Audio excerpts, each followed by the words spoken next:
أعوذ بالله من الشيطان الرجيم بسم الله الرحمن الرحيم السلام علیکم ورحمۃ اللہ وبرکاتہ۔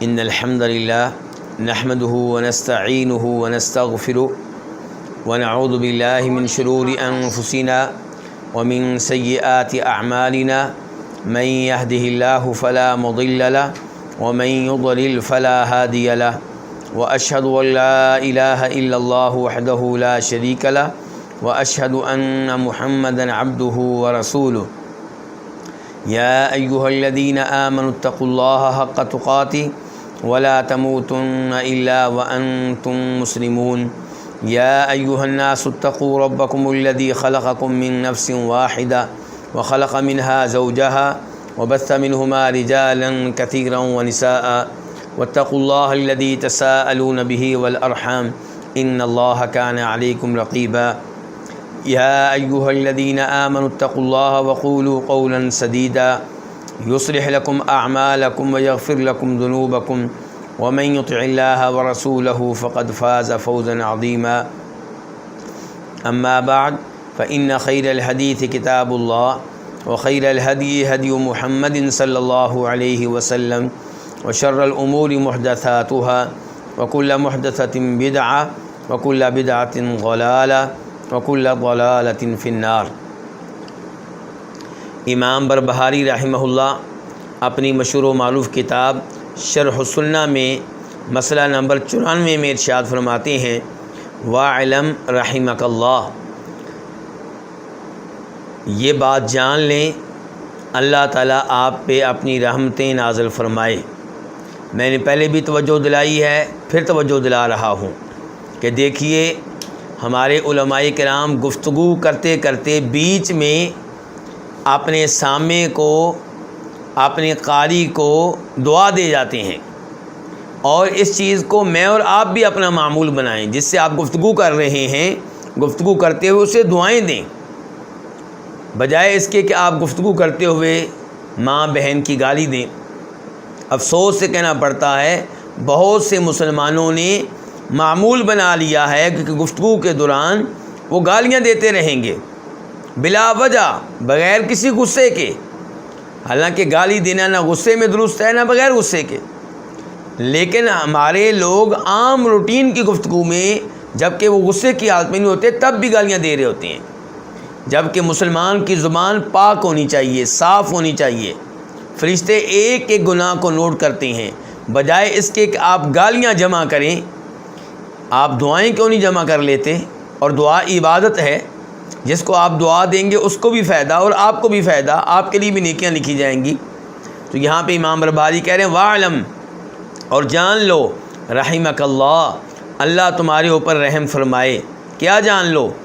کہ ان اہل العلم لم یزالوا یردون قول الجہمیہ، کہ اہل علم ہمیشہ سے جہمیوں کا موقف مسترد کرتے رہے ہیں، اسے ریجیکٹ کرتے رہے ہیں، اسے ناقابل قبول قرار دیتے رہے ہیں، اس کی غلطی وعدے کرتے رہے ہیں۔ کون ہیں جی یہ جہمی؟ کیا ہیں جی ان کے مواقف؟ تو اس بارے میں کچھ تفصیلات آپ کے سامنے رکھنا چاہوں گا۔ یہ کتاب جو میرے پاس ہے اس کا نام ہے الظاہر والمؤول فی القرآن الکریم عند شیخ الاسلام ابن تیمیہ۔ یہ میرا پی ایچ ڈی کا تھیسس ہے، اس میں سے ان کے بارے میں کچھ گفتگو میں نے ایک جگہ جمع کی ہے، تو وہ آپ کے سامنے رکھنا چاہوں گا تاکہ جہمیوں کا تعارف ہو جائے۔ ویسے بھی ہمارے درس میں جہمیوں کا نام بار بار آتا ہے، تو آپ کو پتہ ہونا چاہیے کہ جہمی کون لوگ ہیں۔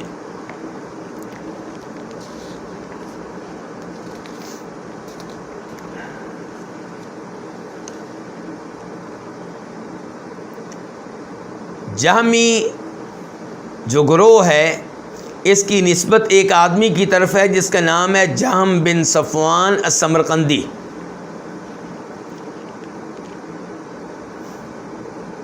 یہ قتل ہوا تھا 128 ہجری میں 128۔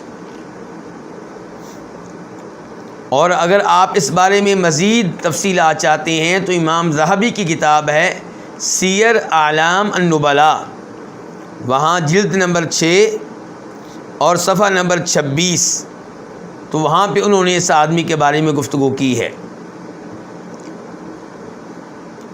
اب سوال یہ پیدا ہوتا ہے کہ جہمی جو ہیں وہ اس آدمی کی طرف منسوب کیوں ہیں، ان کی نسبت اس آدمی کی طرف کیوں ہے؟ اس لیے کہ جہم جو ہے، یہ آدمی جہم بن صفوان، یہ پہلا وہ آدمی ہے جس نے کھل کر اللہ کے ناموں کا اور اللہ کی صفات کا انکار کیا ہے۔ اس سے پہلے یہ جراثیم پیدا ہونا شروع ہو گئے تھے، لیکن یہ آدمی کھل کر سامنے آیا اور اس نے اللہ تعالیٰ کے ناموں کا انکار کرنے میں، اللہ تعالیٰ کی صفات کا انکار کرنے میں مبالغے سے کام لیا، حد سے آگے نکل گیا۔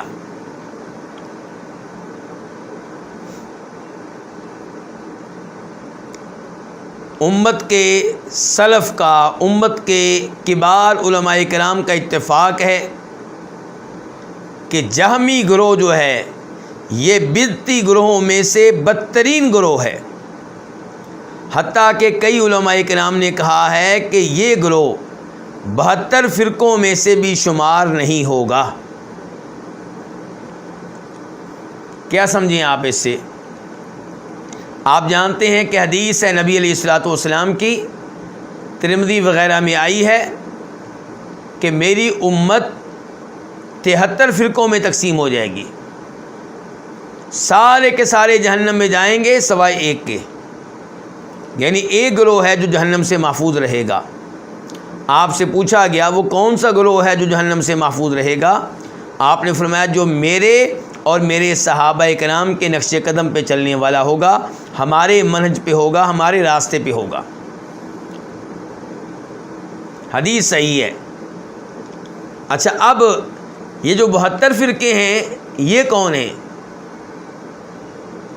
تو محقق علماء کرام کا یہ موقف ہے کہ یہ 72 فرقے وہ نہیں ہیں کہ جن کو ہم کافر قرار دیں گے، بلکہ یہ 72 فرقے وہ ہیں جو گمراہ ہیں، جہنم میں جائیں گے، لیکن امید ہے کہ کسی نہ کسی دن جہنم سے نکل کر جنت میں پہنچ جائیں گے۔ اور وہ گمراہ فرقے جو کفر کی حد تک پہنچ گئے، شرک کی حد تک پہنچ گئے، وہ 72 فرقوں کا حصہ نہیں ہیں، وہ آپ کی امت نہیں ہے۔ تو اس لیے جہمی لوگوں کے بارے میں، جہمیوں کے بارے میں کئی علماء کرام کا موقف ہے کہ یہ 73 فرقوں میں سے نہیں ہیں، یہ 72 فرقوں میں سے نہیں ہیں، یعنی کہ یہ ان 72 فرقوں میں سے نہیں ہیں جنہوں نے جہنم میں جانا ہے، لیکن پھر ان کو کسی نہ کسی دن معافی مل جائے گی۔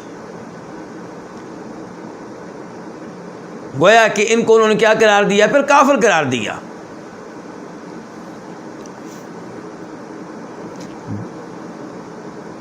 میرا جو پی ایچ ڈی میں تھیسس تھا اس کا موضوع کیا تھا؟ الظاہر والمؤول فی القرآن الکریم عند شیخ الاسلام ابن تیمیہ، کہ امام ابن تیمیہ رحمہ اللہ کے ہاں قرآن کریم کی آیات کے بارے میں گفتگو ظاہر اور تعویل کے لحاظ سے، کہ کن آیتوں کی گمراہ فرقوں نے تعویل کی، ان کا معنی تبدیل کرنے کی کوشش کی، اور ظاہر معنی کیا ہے، درست معنی کیا ہے، یہ موضوع ہے۔ تو اس لیے میں نے یہاں پہ جہمیہ کا تعارف کراتے ہوئے کہا کہ جہمیہ کے وہ بنیادی عقائد جن کی وجہ سے یہ قرآن کریم کی نصوص کی تعویل کرتے ہیں اور قرآن کریم کے نصوص کا، آیات کا معنی تبدیل کرنے کی کوشش کرتے ہیں، تو وہ کون سے ان کے گمراہ عقائد ہیں؟ تو نمبر 1، اللہ تعالیٰ کے ناموں اور صفات کا انکار کرنا۔ دوسرا، ان کا خطرناک اور گمراہ عقیدہ، یہ عقیدہ رکھنا کہ اللہ تعالیٰ کو آخرت میں دیکھنا ممکن نہیں ہے، جبکہ صحیح عقیدہ کیا ہے کہ اہل ایمان، اہل جنت روز قیامت اللہ تعالیٰ کا دیدار کریں گے۔ تیسرا، ان کا غلط عقیدہ یہ ہے کہ قرآن کریم اللہ کی مخلوق ہے، یعنی کہ صفت نہیں ہے بلکہ کیا ہے؟ مخلوق ہے۔ چوتھے نمبر پہ ان کا غلط عقیدہ یہ ہے کہ اللہ تعالیٰ کلام نہیں کرتا، اللہ تعالیٰ کلام نہیں کرتا۔ پانچواں ان کا غلط عقیدہ یہ ہے کہ یہ تقدیر کو مانتے ہیں اور تقدیر کو مانتے ہوئے حد سے آگے نکل گئے۔ ایک گمراہ فرقہ وہ ہے جو تقدیر کو مانتا ہی نہیں ہے، انہیں کہتے ہیں قدری، اور ایک یہ ہے کہ یہ تقدیر کو مانتے ہوئے حد سے آگے نکل گئے اور ان کو کہتے ہیں جبری۔ جبری مجبور سے ہے، مجبور تو اردو زبان کا لفظ ہے۔ مقصد یہ ہے کہ یہ لوگ تقدیر کو مانتے ہیں لیکن تقدیر کو مانتے ہوئے یہ غلط عقیدہ رکھتے ہیں کہ بندہ مجبور محض ہے، یعنی کہ بندہ جو کچھ دنیا میں کر رہا ہے اس پہ وہ مجبور ہے، اللہ نے اس کو کوئی قدرت نہیں دی، کوئی ارادہ نہیں دیا، کوئی اختیار نہیں دیا، اللہ تعالیٰ اس سے زبردستی سارے کام کروا رہے ہیں، اس میں کوئی عمل دخل نہیں ہے۔ اور اس گمراہ عقیدے کا نتیجہ یہ نکلے گا کہ نعوذ باللہ اللہ تعالیٰ پھر ظالم ہے، یعنی کہ بندے کو ارادہ بھی نہیں دیا کہ یہ کام کرنا ہے یا نہیں کرنا، اختیار نہیں دیا کہ کام کرنا ہے کہ نہیں کرنا، قدرت نہیں دی یہ کام کرنے کی یا نہ کرنے کی، نماز پڑھنے کی نہ پڑھنے کی، زنا سے بچنے کی نہ بچنے کی، پھر اللہ تعالیٰ اسے سزا کیوں دیں گے روز قیامت؟ تو صحیح بات یہ ہے کہ بندے مجبور نہیں ہیں، اللہ نے بندوں کو اختیار دیا ہے نیکی اور برائی کرنے میں، اور جن کاموں میں بندہ مجبور ہے وہاں اس کا حساب کتاب بھی نہیں ہوگا۔ مثال کے طور پہ کسی کا رنگ کالا ہے یا گورا ہے، کیا یہ چیز انسان کے اختیار میں ہے؟ بالکل نہیں ہے۔ تو کسی سے یہ سوال نہیں ہوگا کہ تمہارا رنگ کالا کیوں تھا یا گورا کیوں تھا۔ بیمار ہونا نہ ہونا بندے کے اختیار میں نہیں ہے، تو اس سے نہیں پوچھا جائے گا تو کیوں بیمار ہوا۔ ہاں اگر کسی نے کوئی ایسی حرکت کی جس کی وجہ سے بیماری لگی تو پھر اس سے سوال ہوگا۔ کسی کے ہاتھ کانپتے ہیں اور نماز میں بھی کانپتے ہیں، ہراشہ کی بیماری ہے، اس سے سوال نہیں ہوگا روز قیامت کہ تیرے ہاتھ نماز میں کیوں کانپتے، تو حرکت کیوں کرتا تھا۔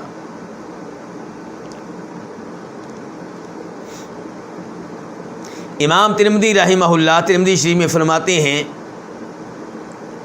وقد ذکر اللہ عز وجل فی غیر موضع من کتابہ الید والسمع والبصر، کہ اللہ تعالیٰ نے ایک سے زائد مقامات پہ قرآن کریم میں تذکرہ کیا اپنے ہاتھوں کا اور اپنے سننے کا اور اپنے دیکھنے کا۔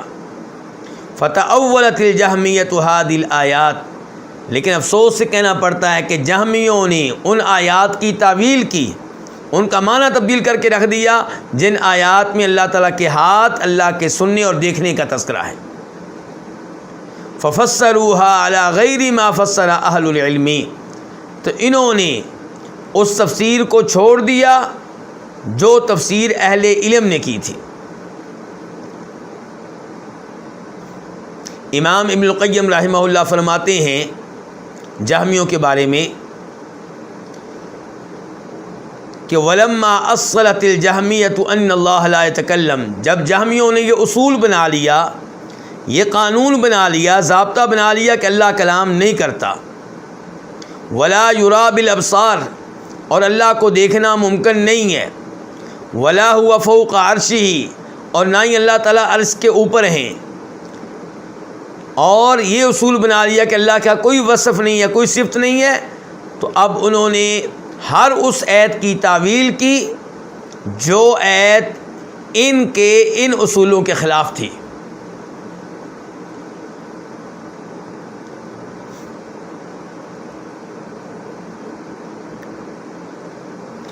امام ابن تیمیہ رحمہ اللہ فرماتے ہیں کہ سلف صالحین ہر اس شخص کو جہمی کہتے تھے، چاہے وہ اپنے آپ کو جہمی مانتا ہو یا نہ مانتا ہو، سلف صالحین ہر اس شخص کو جہمی کہتے تھے جو اللہ کی صفات کا انکار کرتا تھا اور جس کا یہ موقف ہوتا تھا کہ قرآن اللہ کی مخلوق ہے، اور جس کا یہ موقف ہوتا تھا کہ اللہ تعالیٰ کو آخرت میں دیکھنا ممکن نہیں ہے۔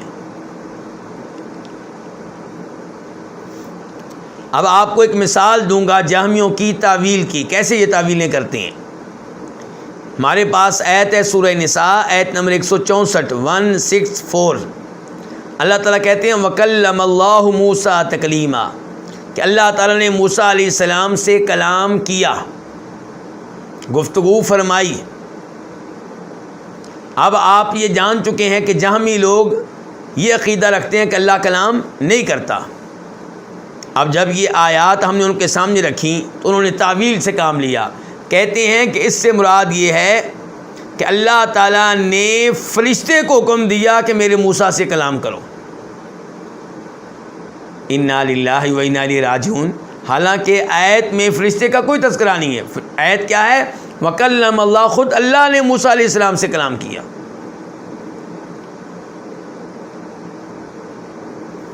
تو کتنی غلط یہ تعویل ہے، یعنی کہ اپنی طرف سے فرشتے کے لفظ کا اضافہ کر دیا۔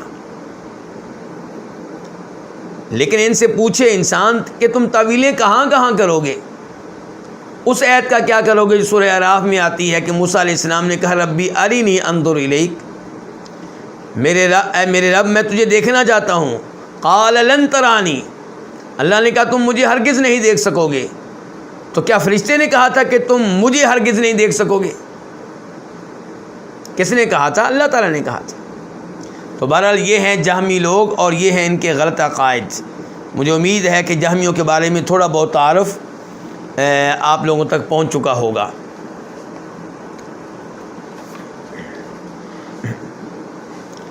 تو امام بربہاری کہہ رہے ہیں وَاعْلَمْ، یہ بات جان لیں، رحمک اللہ، اللہ تعالیٰ آپ پہ رحم کرے، کہ ان اہل العلم، کہ اہل علم علماء لم یزالوا یردون، ہمیشہ سے مسترد کرتے رہے ہیں، ریجیکٹ کرتے رہے ہیں، کس چیز کو؟ قول الجہمیتی، جہمیوں کے قول کو، ان کے موقف کو، ان کے عقیدے کو۔ حتیٰ کان فی خلافت بنی فلان تکلم الرویبضۃ فی امر العامہ، یہاں تک کہ بنی فلان کی خلافت میں رویبضہ نے عام لوگوں کے معاملے میں گفتگو کرنی شروع کر دی۔ تو یہاں پہ ایک دو چیزیں سمجھنے والی ہیں۔ ایک کیا کہ بنو فلان کی خلافت سے کیا مراد ہے، دوسرے نمبر پہ رویبضہ کا معنی کیا ہے۔ جہاں تک تعلق ہے بنو فلان تو اس سے مراد ہیں بنو عباس، عباسی خلافت مراد ہے۔ یعنی کہ علماء کرام ہمیشہ سے جہمیوں کے عقائد کا رد کرتے رہے، اس کی گمراہی کو وعدے کرتے رہے، یہاں تک کہ زمانہ آ گیا بنو عباس کی خلافت کا، عباسی خلافت کا۔ اور عباسی خلافت میں جو خلفاء تھے وہ سارے کے سارے جہمیوں کی تائید کرنے والے نہیں تھے۔ مراد ہے یہاں پہ مامون۔ مامون پہلا خلیفہ ہے جس نے معتزلہ کا اور جہمیوں کا ساتھ دیا۔ مامون بیٹا ہے کس کا؟ ہارون الرشید کا۔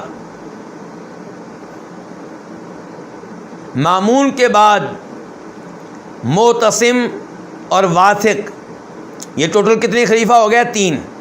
مامون، معتصم، واثق، یہ تینوں جو ہیں یہ تائید کرتے رہے ہیں، ساتھ دیتے رہے ہیں، کن کا؟ جہمیوں کا۔ ان کے زمانے میں جہمیوں کو قوت ملی ہے، معتزلیوں کو قوت ملی ہے، اور یہی وہ 3 خلیفہ ہیں جن کے زمانے میں امام احمد بن حنبل اور دیگر علماء کرام کو سزائیں دی گئیں، انہیں آزمائشوں میں مبتلا کیا گیا، انہیں جیلوں میں ڈالا گیا، انہیں کوڑے مارے گئے۔ امام احمد بن حنبل رحمہ اللہ سے تقاضا یہ کیا جاتا تھا کہ آپ مان لیں کہ قرآن کریم اللہ کی مخلوق ہے، وہ کہتے تھے مجھے قرآن سے کوئی دلیل لا کر دے دو، صحیح حدیث لا کر دے دو جس میں یہ آیا ہو کہ قرآن اللہ کی مخلوق ہے، میں مان لوں گا، ورنہ میرا عقیدہ وہی رہے گا جو سلف صالحین کا عقیدہ تھا کہ قرآن اللہ کا کلام ہے، اللہ کی صفت ہے، یعنی کہ مخلوق نہیں ہے۔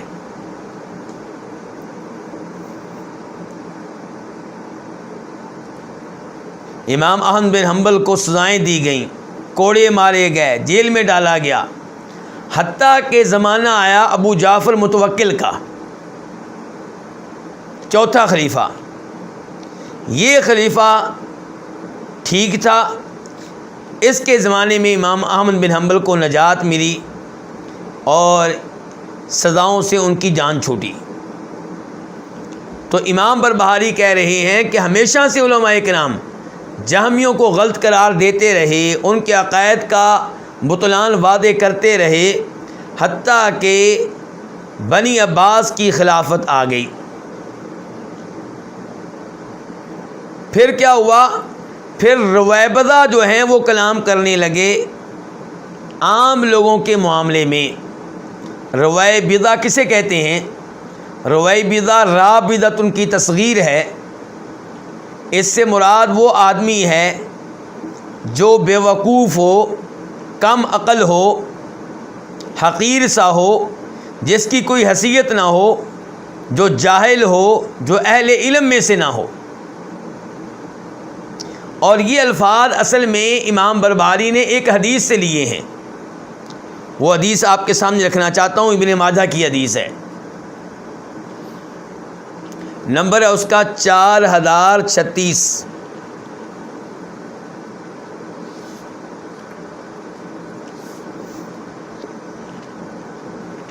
اور یہی حدیث مسند احمد میں بھی آتی ہے، اور مسند احمد میں اس کا نمبر ہے 7912، 7912، اور ابن ماجہ میں کا نمبر تھا 4036، یعنی کہ 4036۔ حدیث کیا ہے؟ جناب ابو ہریرہ رضی اللہ تعالیٰ عنہ روایت کرتے ہیں کہ فرمایا نبی کریم صلی اللہ علیہ وسلم نے، سیأتی علی الناس سنوات خداعات، ان قریب لوگوں پر دھوکے سے بھرپور سال آئیں گے، ان قریب ایسے سال آئیں گے جن سالوں میں کیا ہوگا؟ دھوکہ ہی دھوکہ ہوگا۔ اور مسند احمد کی ایک اور روایت میں آیا ہے کہ یہ دجال سے پہلے یہ کام ہوگا، ایسے سال جو دھوکے سے بھرپور ہوں گے، دجال سے پہلے یہ سال آئیں گے۔ وہ جو مسند احمد کی حدیث ہے جس میں دجال کا تذکرہ آیا ہے، اس کے راوی ہیں انس ابن مالک رضی اللہ تعالیٰ عنہ، اور اس کا نمبر ہے 13298، 13298۔ تو بہرحال ابن ماجہ کی یہ حدیث کے الفاظ کیا ہیں کہ ان قریب ایسے سال آئیں گے جو دھوکے سے بھرپور ہوں گے، یصدق فیہ الکاذب و یکذب فیہ الصادق۔ یہ ایسے سال ہوں گے جن میں جھوٹے کو سچا قرار دیا جائے گا اور سچے کو جھوٹا قرار دیا جائے گا۔ وَيُؤْتَمَنُ فِيهَا الْخَائِنُ وَيَخُونُ فِيهَا الْأَمِينُ۔ اور ان سالوں میں جو خائن ہوگا، بددیانت ہوگا، خیانت کرنے والا ہوگا، اسے امین، امانت دار قرار دیا جائے گا، اور جو امانت دار ہوگا اسے خائن اور بددیانت قرار دیا جائے گا۔ وَيَنْتِقُ فِيهَا الرُّوَيْبِضَةُ۔ اور ان سالوں میں رویبضہ باتیں کریں گے، وہ گفتگو کریں گے۔ آپ سے کہا گیا وَمَا الرُّوَيْبِضَةُ، یہ رویبضہ کیا چیز ہے؟ تو آپ نے فرمایا الرجل التافہ فی امر العامہ، حقیر آدمی جس کی علم کے لحاظ سے کوئی حیثیت نہیں ہوگی، وہ عوام کے معاملات میں رائے دے گا، یعنی کہ ایسا معاملہ جس کا تعلق پوری عوام سے ہوگا، یعنی کہ ایک تو یہ ہے کہ کوئی آدمی اپنے بارے میں گفتگو کرے، اپنے بارے میں رائے دے، میں نے گھر ایسے بنانا ہے، میں نے اپنی بیٹی کا رشتہ یہاں پہ کرنا ہے، ٹھیک ہے اس کی بیٹی ہے، اس کا ذاتی معاملہ ہے، لیکن پبلک کا معاملہ، پوری امت کا مسئلہ، اور اس میں گفتگو وہ کرے جو جاہل ہو، کم عقل ہو، کتاب و سنت کے علوم سے ناواقف ہو، یہ قیامت کی نشانی ہے۔ اور آج ٹی وی چینلز پہ بیٹھے ہوئے لوگوں کو دیکھ لیں آپ، خصوصاً جو رمضان کے مہینے میں دین کے مسائل پہ گفتگو کرنے کے لیے بیٹھتے ہیں، علم سے کورے ہوتے ہیں۔ اس کی ایک مثال میں نام لوں گا، چند دن پہلے فوت ہوئے ہیں، میں کوئی فتویٰ نہیں لگاؤں گا کیونکہ فوت ہو چکے، لیکن کم از کم آپ کو احساس ہو، ڈاکٹر عامر لیاقت حسین رمضان میں دینی پروگرام کرتے تھے، جب کہ کتاب و سنت کے علم سے ناواقف تھے، اور اس طرح کے کئی لوگ آپ کو مل جائیں گے۔ صحابہ کرام کے موضوع پہ گفتگو کر رہے ہوں گے، عقائد پہ گفتگو کر رہے ہوں گے، سود کے موضوع پہ گفتگو کر رہے ہوں گے، جب کہ علم کے لحاظ سے ان کی کوئی حیثیت نہیں ہوگی۔ آپ کو ایسے لوگ مل جائیں گے جو علماء پہ چڑھائی کر رہے ہوں گے اور کیا کہیں گے، علماء کرام سود کو حرام قرار دیتے ہیں لیکن اس کا متبادل پیش نہیں کرتے۔ متبادل کیا پیش کریں؟ لوگ چاہتے ہیں کہ سود ہم لیتے رہیں، سود دیتے رہیں، وہ یہ دروازہ بند نہیں ہونا چاہیے، لیکن علماء کرام اسے کسی اچھے غلاف میں پیش کریں، اس کے اوپر سونے کا پانی چڑھا دیں۔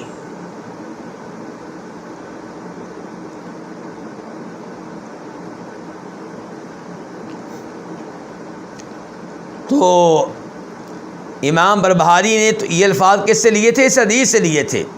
کہتے ہیں کہ جب بنو فلان کی خلافت آئی، ان کا زمانہ آیا، تو تکلم الرویبضۃ فی امر العامہ، کہ کم عقل لوگ، جاہل قسم کے لوگ، بیوقوف قسم کے لوگ پوری امت کے معاملے میں گفتگو کرنے لگے۔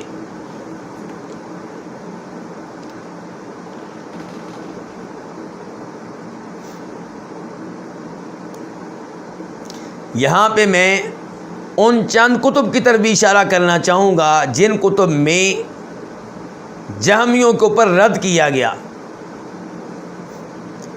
ایک کتاب ہے امام احمد بن حنبل کی، اس کا نام ہے الرد علی الجہمیہ والزنادقہ، کہ جہمیوں کا اور زندیق لوگوں کا رد، ان پہ انکار، ان کے موقف کو غلط قرار دینا۔ امام احمد کا فوت ہوئے 241 ہجری میں، 241۔ بتانا چاہتا ہوں کہ یہ کتاب پرانی کتاب ہے۔ پھر ایک امام گزرے، امام عثمان بن سعید الدارمی، 280 ہجری میں فوت ہوئے ہیں، 280۔ ان کی کتاب کا نام کیا ہے؟ نقد عثمان بن سعید علی المریسی الجہمی العنید، کہ امام عثمان بن سعید دارمی کی طرف سے رد کس کا؟ بشر مریسی کا، جو جہمی تھا، بڑا ضدی تھا۔ پھر امام ابن تیمیہ نے کتاب لکھی بیان و تلبیس الجہمیہ، ایسے ہی امام القیم رحمہ اللہ نے بھی کتاب لکھی ہوئی ہے۔ تو بہت سے علماء کرام نے جہمیوں کے موضوع پہ خصوصی طور پہ کتابیں لکھی ہیں۔ امام بربہاری فرما رہے ہیں وَطَعَنُوا عَلَىٰ آثَارِ رسول اللہ صلی اللہ علیہ وسلم وَأَخَذُوا بِالْقِيَاسِ وَالرَّأْيِ، ان لوگوں نے، کن لوگوں نے؟ جی، جہمیوں نے، ان لوگوں نے کیا کیا نبی علیہ الصلوۃ والسلام کی احادیث پہ تنقید کی.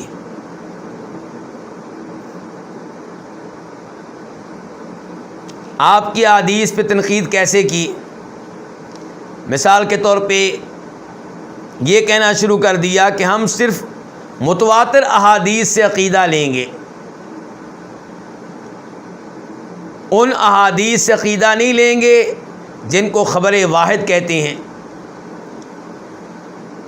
اب آپ کہیں گے متواتر کیا چیز ہوتی ہے، خبر واحد کیا چیز ہوتی ہے؟ متواتر سے مراد وہ احادیث ہیں جنہیں روایت کرنے والے راوی ہر مرحلے میں، ہر طبقے میں اتنے زیادہ ہوں کہ ان کا جھوٹ پہ اتفاق کر لینا ناممکن ہو. یعنی کہ صحابی بھی بہت زیادہ ہوں روایت کرنے والے جنہوں نے اللہ کے رسول سے حدیث سنی ہو، اور وہ تابعی جنہوں نے یہ حدیث صحابہ کے نام سے لی ہو وہ بھی بہت زیادہ ہوں. مثال کے طور پہ 40 50 60. پھر جنہوں نے تابعین سے حدیث لی ہو وہ بھی بہت زیادہ ہوں. پھر جنہوں نے تبع تابعین میں سے یہ حدیث لی ہو وہ بھی بہت زیادہ ہوں. پھر وہ امام جنہوں نے یہ حدیث اپنی کتابوں میں درج کی ہے، اس مرحلے کے جو علماء کرام ہیں وہ بھی بہت زیادہ ہوں. ان احادیث کو کیا کہتے ہیں؟ متواتر احادیث. اور جو حدیث متواتر نہیں ہے وہ کیا ہوگی؟ خبر واحد. مثال کے طور پہ اگر کسی حدیث کو روایت کرنے والے صرف ایک صحابی ہیں وہ خبر واحد ہے. اگر کسی حدیث کو روایت کرنے والے صحابی 3 ہیں یا 4 ہیں لیکن تابعین اسے روایت کرنے والے 1 ہیں یا 2 ہیں تو یہ بھی خبر واحد ہے. صحابی 3-4 ہوں گے تو وہ بھی تھوڑے ہی ہیں، وہ بھی خبر واحد ہی ہے. تابعین بھی 3-4 ہیں، 1 ہے 2 ہیں، وہ بھی خبر واحد ہی ہے. کیونکہ متواتر تو وہ ہے جسے روایت کرنے والے اتنے زیادہ لوگ ہوں کہ انسان کہے کہ یہ جھوٹ نہیں بول سکتے.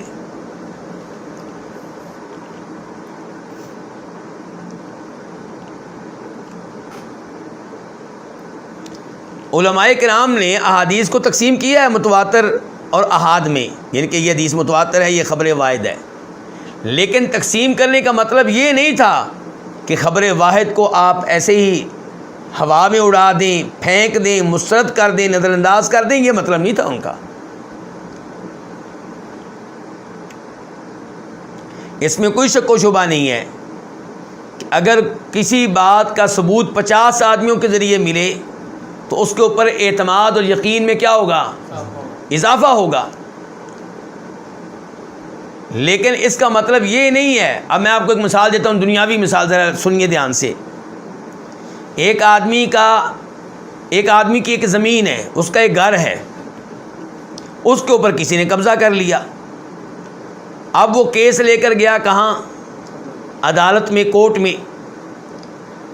جج اس سے کہتا ہے کہ کم از کم 1000 آدمی لے کر آؤ جو شہادت دیں کہ مکان تو نے خریدا تھا، انہوں نے دیکھا ہو تجھے خریدتے ہوئے اور بناتے ہوئے.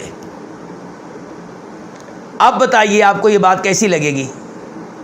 اگر 1000 مل جائیں تو اچھی بات ہے، بڑا مزہ آئے گا.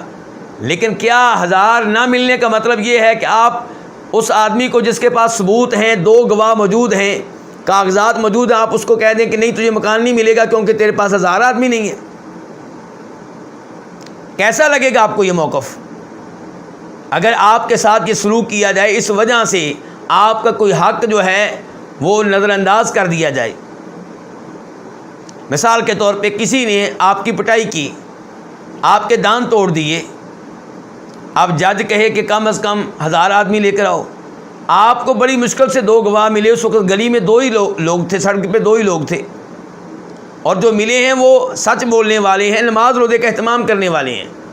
لیکن جج کہے کہ نہیں جی 1000 آدمی لے کر آؤ، تو جج کو آپ شاباش دیں گے؟ یہی کچھ کیا ہے دین کے ساتھ کنہوں نے؟ ان جہمیوں نے، ان معتزلیوں نے. انہوں نے کہا جی عقیدہ ہم لیں گے صرف متواتر احادیث سے. اس کا مطلب ہے بخاری ساری گئی، کیونکہ متواتر حدیث و بخاری میں چند ایک ہیں. جنہیں انگلیوں پہ گنا جا سکتا ہے، باقی سب احاد ہیں۔ مسلم شریف بھی گئی، اکثر حدیثیں گئیں، متواتر حدیثیں تو چند ایک ہیں بس۔ اگر ان کا یہ اصول لے لیا جائے، آپ کی توجہ چاہوں گا، اگر ان کا اصول لے لیا جائے تو اس اصول کو قرآن کریم کے اوپر بھی آپ فٹ کریں۔ قرآن نبی علیہ الصلوۃ والسلام کے پاس لانے والا فرشتہ ایک ہے کہ زیادہ ہیں؟ ایک ہی ہے۔ نبی علیہ السلام نے قرآن صحابہ کرام کو پڑھایا، آپ ایک تھے کہ دو تھے؟ ایک تھے، تو اس کا کیا کریں گے؟ پھر نبی علیہ الصلوۃ والسلام مختلف شہروں میں دین سکھانے کے لیے اپنے نمائندے کو بھیجتے تو 700 آدمی بھیجتے تھے، عام طور پہ ایک آدمی بھیجتے تھے، کبھی دو بھیجتے تھے بس۔ تو پھر یہ اصول جو بظاہر کئی لوگوں کو اچھا لگے گا، وہ کہے گا جناب کتنے اچھے ہیں معتزلی، کتنے اچھے ہیں جامی، جنہوں نے دین کے لیے اتنا اچھا اور قیمتی اور مضبوط اصول پیش کیا ہے۔ نہیں، یہ دین کو ناکام بنانے کی سازش ہے۔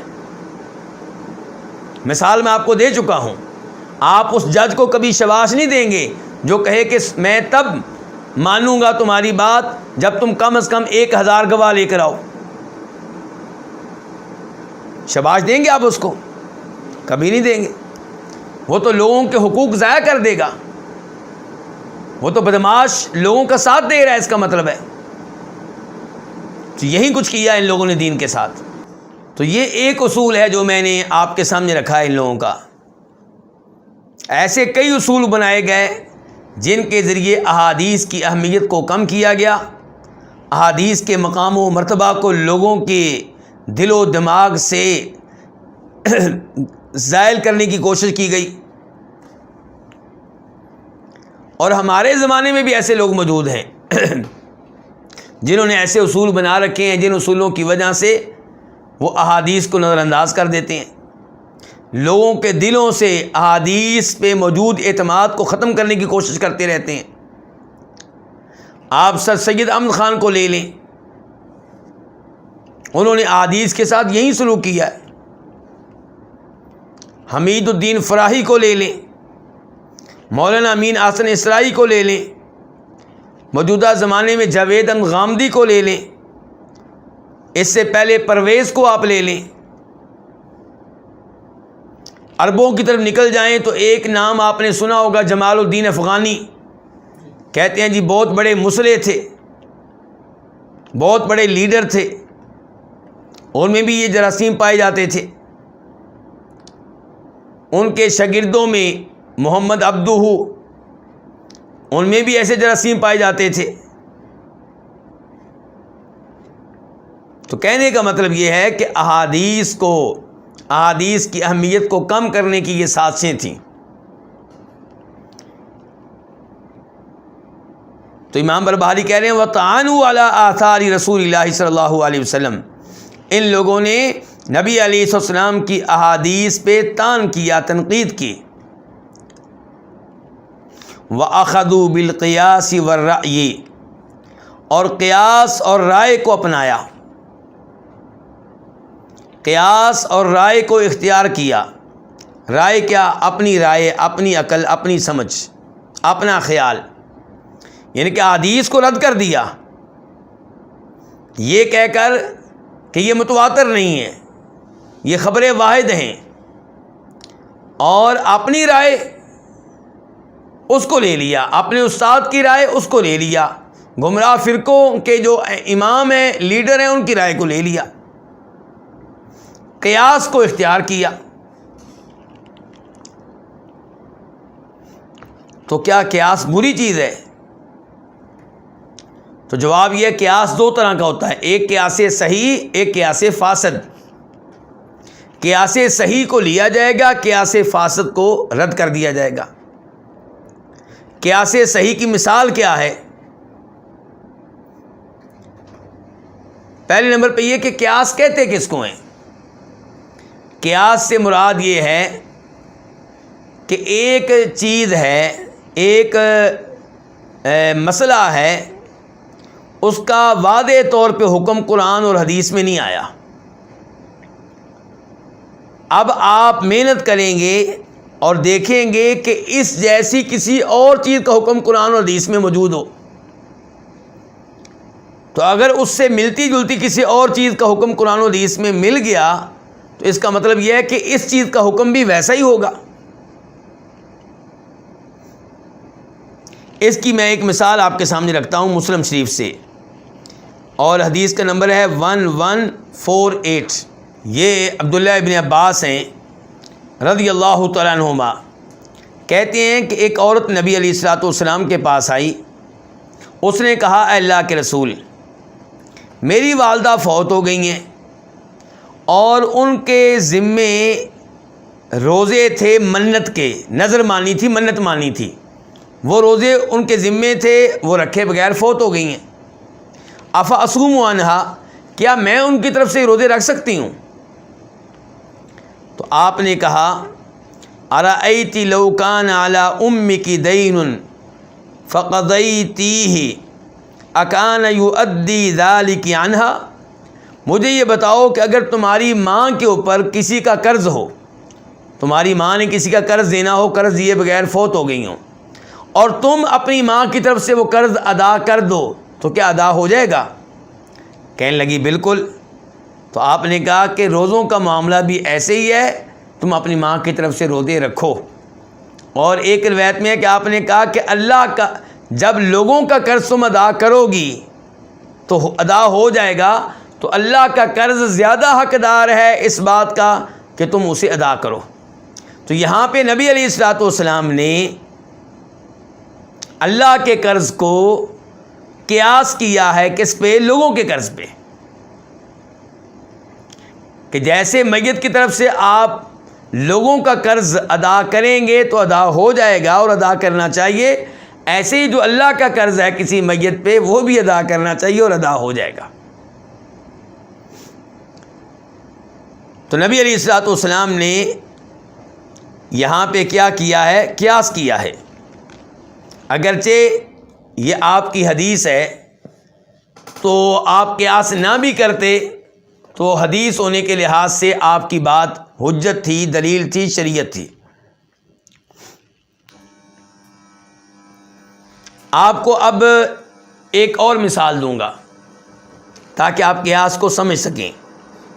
یہ بخاری شریف کی حدیث ہے 7158، 7158۔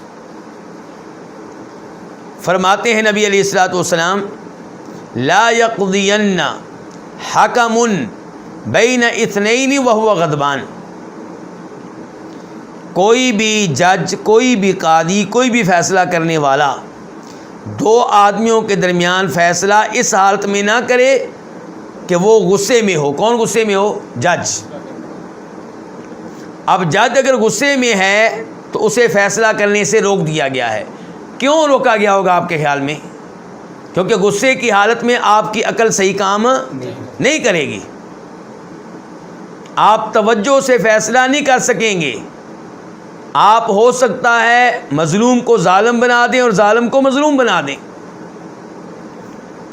آپ کے اس فیصلے سے کسی کی حق تلفی ہو سکتی ہے۔ تو اللہ کے رسول نے کس حالت میں فیصلہ کرنے سے منع کر دیا؟ غصے کی حالت میں۔ اب آپ سے ایک آدمی سوال کرتا ہے کہ کیا میں شدید بھوک کی حالت میں فیصلہ کر سکتا ہوں جب مجھے شدید بھوک لگی ہو؟ تو جواب کیا ہوگا آپ کا؟ نہیں کر سکتے آپ۔ دلیل یہی حدیث۔ آپ شدید بھوک کی حالت کو قیاس کریں گے غصے کی حالت پہ، کہ جیسے غصے کی حالت میں فیصلہ کرنا اس لیے جائز نہیں ہے کہ توجہ آپ کی کہیں اور ہوگی، تقسیم ہوگی، آپ خود ٹینشن میں ہیں، پریشان ہیں، اس حالت میں کیا فیصلہ کریں گے آپ؟ تو یہی صورتحال ہوگی جب آپ کو شدید بھوک لگی ہوگی، یہی صورتحال ہوگی جب آپ کو شدید پیاس لگی ہوگی، یہی صورتحال ہوگی جب آپ انتہائی غمگین ہوں گے اس لیے کہ آپ کے بیٹے کو اغوا کر لیا گیا ہے، اس لیے کہ آپ کی والدہ ہاسپٹل میں ہیں۔ تو آپ کسی بھی مسئلے میں آپ انتہائی غمگین ہیں، توجہ آپ کی ادھر ہے، تب آپ فیصلہ نہ کریں۔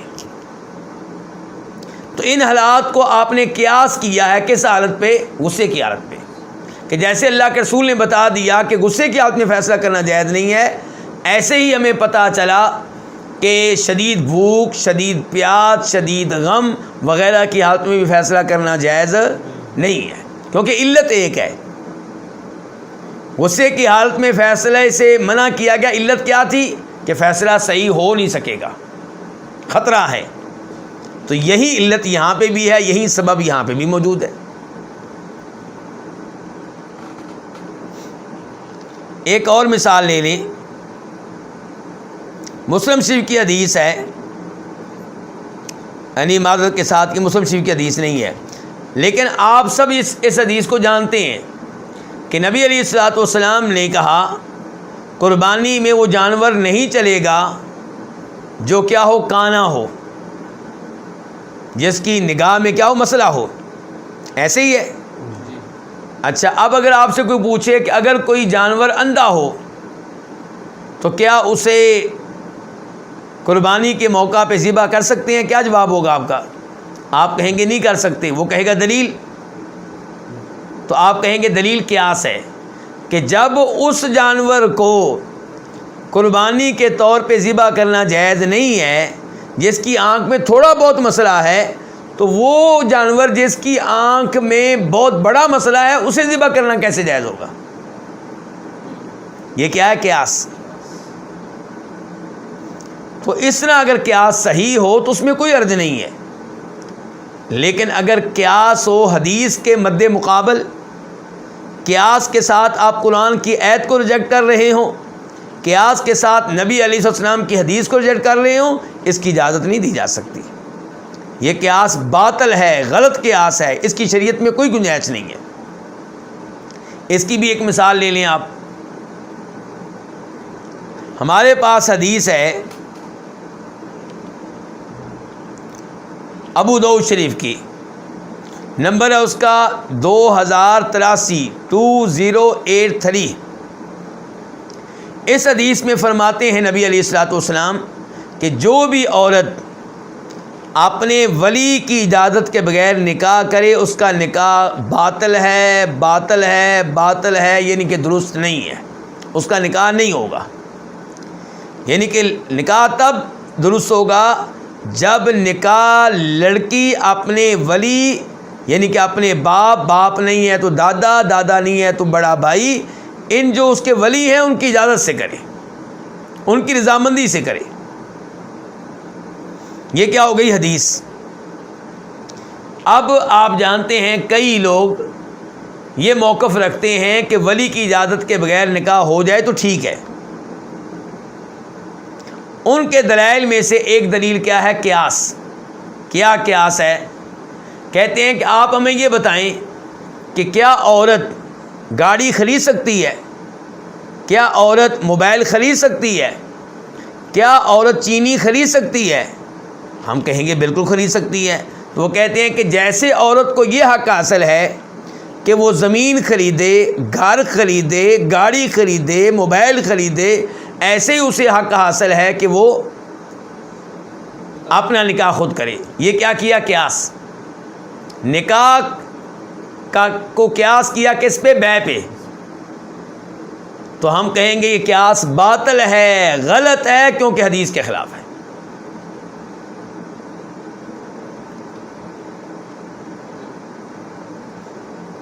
تو اس لیے ان لوگوں نے جرم کیا جنہوں نے نبی علیہ السلام کی احادیث کے مقابلے میں قیاس اور رائے اور اپنی عقل اور خیالات کو اختیار کیا۔ وَكَفَّرُوا مَنْ خَالَفَهُمْ، اور ان لوگوں نے اسے کافر قرار دیا جس نے ان کی مخالفت کی۔ کنہوں نے؟ جہمیوں نے۔ کیونکہ آپ جان چکے ہیں ان کے بڑے بڑے عقائد کیا ہیں، کیا کون سے بڑے عقائد تھے؟ نام لیں کسی کا۔ مثال کے طور پہ ان کا ایک عقیدہ یہ ہے کہ قرآن کریم کیا ہے؟ مخلوق ہے۔ اب جس نے کہہ دیا کہ مخلوق نہیں صفت ہے، اس کو انہوں نے کافر قرار دیا۔ ان کا عقیدہ یہ ہے کہ اللہ کو روز آخر دیکھنا ممکن نہیں ہے۔ اب جن کا عقیدہ یہ تھا کہ اللہ تعالیٰ کو اہل جنت روز قیامت دیکھیں گے، انہوں نے اس کو کافر قرار دیا۔ ان کا عقیدہ یہ ہے کہ اللہ کے ناموں کا اور صفات کا انکار کیا جائے۔ اب جس نے کہا کہ اللہ کے ہاتھ ہیں، انہوں نے اس کو کافر قرار دیا یہ کہہ کر کہ دیکھو یہ اللہ تعالیٰ کے ہاتھ مانتا ہے، ہاتھ تو انسان کے ہوتے ہیں، بندے کے ہوتے ہیں۔ تو اگر ہم نے اللہ کے ہاتھ مان لیے تو پھر تو ماننا پڑے گا کہ اللہ کے اعضاء ہیں، پھر ماننا پڑے گا نعوذ باللہ اللہ تعالیٰ بندے کی طرح ہیں۔ تو بندے کے ہاتھ میں تو کئی عیب ہوتے ہیں، کمزوریاں ہوتی ہیں، پھر ماننا پڑے گا اللہ کے ہاتھ میں بھی کمزوریاں ہیں۔ تو خالق کو مخلوق پہ قیاس کیا، اور پھر اس وجہ سے اللہ کی صفات اور ناموں کا کیا کر دیا؟ انکار کر دیا۔ اور جنہوں نے اللہ کے نام مانے، اللہ کی صفات تسلیم کی، ان کو انہوں نے کافر قرار دیا۔ فدخل فی قولہم الجاہل والمغفل والذی لا علم لہ، تو ان کے قول میں داخل ہو گیا، ان کی باتوں میں آ گیا، ان کے عقیدے کو قبول کر لیا۔ کس نے؟ الجاہل، جاہل قسم کے لوگوں نے، والمغفل، اور ان لوگوں نے جو بھولے بالے تھے، جن کو دھوکہ دینا ممکن تھا، والذی لا علم لہ، اور ان لوگوں نے جو علم سے تہی دامن تھے، جن کے پاس علم نہیں تھا، علم سے خالی تھے، یہ لوگ ان کی باتوں میں آ گئے۔ ان لوگوں نے یعنی کہ جاہل قسم کے لوگوں نے، غافل قسم کے لوگوں نے، لا علم قسم کے لوگوں نے جہمیوں کی باتوں کو قبول کیا۔ حتیٰ کفروا من حیث لا یعلمون، یہاں تک کہ یہ کافر ہو گئے۔ کون؟ یہ جاہل قسم کے لوگ، یہ غافل قسم کے لوگ، یہ لا علم قسم کے لوگ، انہوں نے کفر کیا وہاں سے جہاں سے انہیں علم بھی نہیں تھا، یعنی کہ کفر کیا، ان کو پتہ بھی نہیں تھا کہ ہم کفر کر رہے ہیں۔ یہ کہ جب جاہل آدمی کہے گا کہ قرآن اللہ کی کیا ہے؟ مخلوق ہے، تو یہ کفری الفاظ ہیں۔ جب جاہل آدمی یہ کہے گا کہ روز قیامت اللہ کو دیکھنا ممکن نہیں ہے، تو یہ قرآن کے ساتھ کفر ہے، قرآن کے ساتھ، تو قرآن تم کہتا ہے کہ اللہ کو دیکھیں گے اہل جنت۔ تو اس لیے یہ لوگ، ان لوگوں نے کفر کیا وہاں سے جہاں سے ان کو علم بھی نہیں تھا۔ فہلکت الامۃ من وجوہ، تو امت ہلاک ہو گئی، تباہ و برباد ہو گئی کئی اعتبار سے،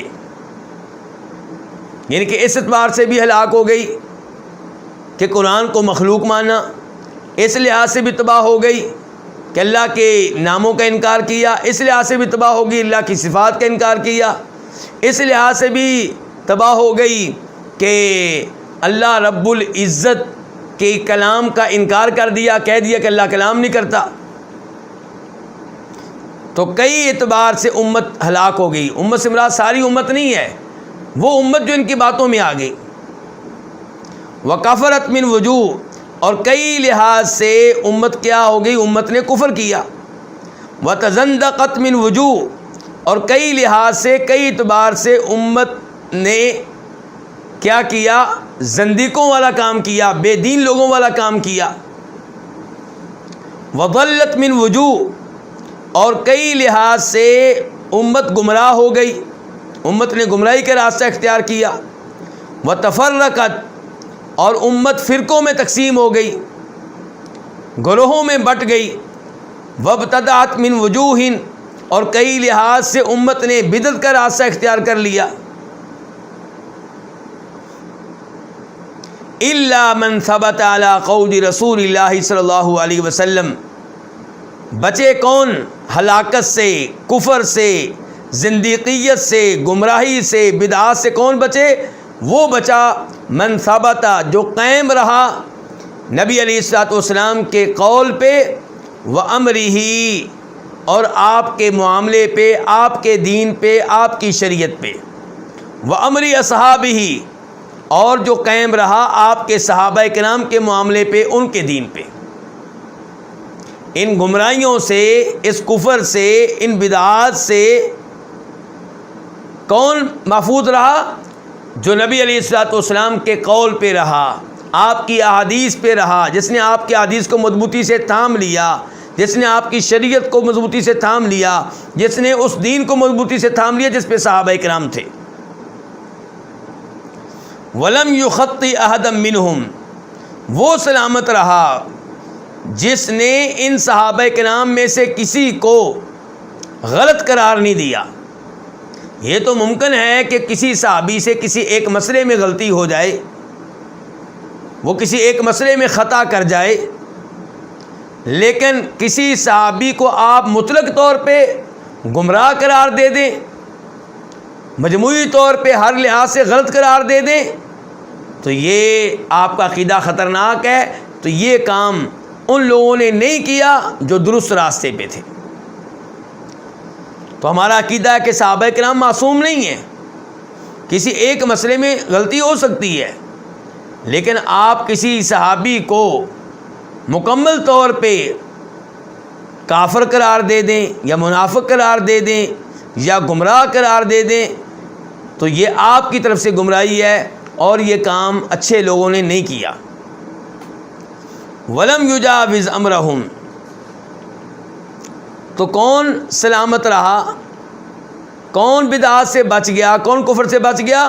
جو اللہ کے رسول علیہ الصلوۃ والسلام کی حدیث پہ قائم رہا، آپ کے معاملے اور شریعت پہ قائم رہا، اور جو آپ کے صحابہ کرام کی شریعت پہ قائم رہا، اور جس نے ان میں سے کسی کو غلط قرار نہیں دیا، اور جو ان کے دین اور ان کے معاملے سے جس نے تجاوز نہیں کیا، صحابہ کرام کے معاملے سے جس نے تجاوز نہیں کیا۔ وَوَسِعَهُ مَا وَسِعَهُمْ، اور جس کو وہ دین کفایت کر گیا جو دین صحابہ کرام کو کفایت کر گیا۔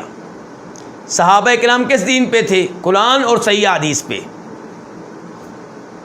تو جو صحابہ کرام کی طرح قرآن اور صحیح حدیث پہ ہے، یہ وہ ہے جو گمراہی سے بچ گیا، کفر سے بچ گیا، بدعات سے بچ گیا۔ وَلَمْ يَرْغَبْ عَنْ طَرِيقَتِهِمْ وَمَذْهَبِهِمْ، اور جس نے صحابہ کرام کے طریقے اور ان کے مسلک اور ان کے مذہب سے اعراض نہیں کیا، بلکہ وہ صحابہ کرام کے طریقے پہ چلا۔ وَعَلِمَ، اور جس نے جان لیا کہ انہم کانوا علی الاسلام الصحیح، کہ صحابہ کرام درست اسلام پہ تھے اور درست ایمان پہ تھے۔ اور اس کی تائید اس حدیث سے بھی ہوتی ہے، ترمذی شریف والی حدیث جس کا نمبر ہے 2641 2641، کہ فرمایا تھا نبی علیہ الصلوۃ والسلام نے، میری امت 73 فرقوں میں تقسیم ہو جائے گی، سارے کے سارے جہنم میں جائیں گے سوائے ایک کے۔ پوچھا گیا وہ ایک گروہ کون سا ہے جو کامیاب ہوگا، جو جہنم سے بچ جائے گا؟ فرمایا جو ما انا علیہ وصحابی، جو میرے اور میرے صحابہ کرام کے طریقہ کار پہ ہوگا۔ تو وہ دین جس پہ مجموعی طور پہ صحابہ کرام چلے وہ حجت ہے۔ ہاں یہ ممکن ہے کسی ایک مسئلے میں کسی ایک صحابی کو غلطی لگ جائے، لیکن وہ دین جس پہ سب صحابہ کرام تھے وہ حجت ہے، وہ نبی علیہ الصلوۃ والسلام کا دین ہے۔ فَقَلَّدَهُمْ دِينًا وَاسْتَرَاحًا، تو جس نے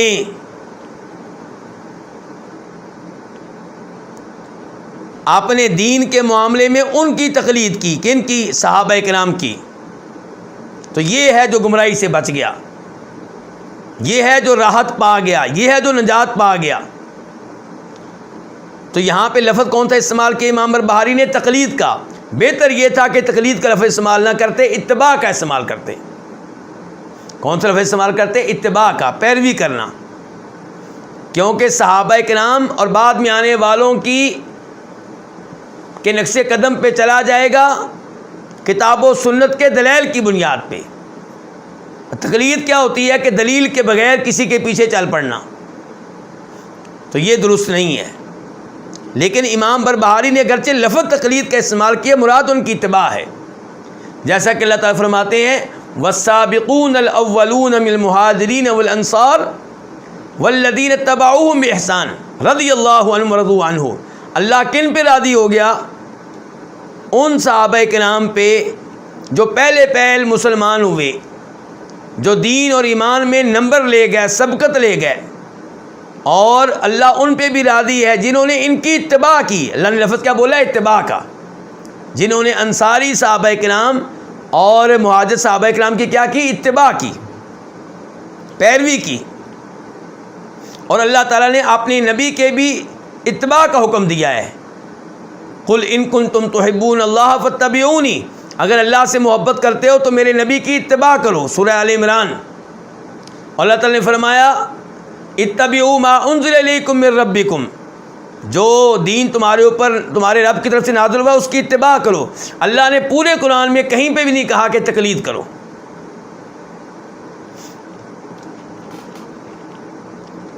تو پھر کامیاب کون ہے؟